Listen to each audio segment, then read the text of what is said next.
Viete, že v poslednom kvalifikačnom zápase sme museli dvakrát nútene stredať v dôsledku zdravotného stavu Vladavajca a v závere zápasu Marka Škrtela.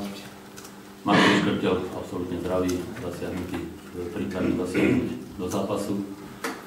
Mladý Vajc absolvoval včera individuálny tréning, cíti ešte drobné poťaže.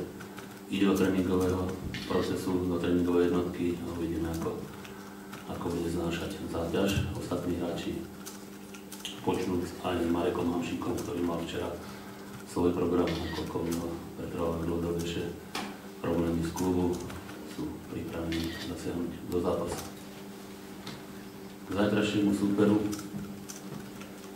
tak mali sme možnosť vidieť grécke národné mužstvo vo viacerých zápasoch priamo, ako aj posledné kvalifikačné zápasy, prosím, som videl záznamov. S takým očakávaním sme čakali,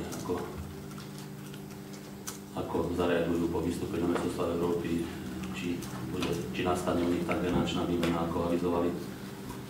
Nakoniec sa zdali len dvaja najstarší hráči tam z reprezentácie, Chalkias a útočník Libropoulos, avizovaný. Karagoniza, Kacuranic zostali, iba naopak vrátili sa do mužstva staronoví hráči a hneď do základnej zostavy Tizolis a hlavne obranca Spiropoulos. Myslím si, že ten káder zajtrajšieho súpera je ďaleko silnejší ešte na majstrovstvách Európy.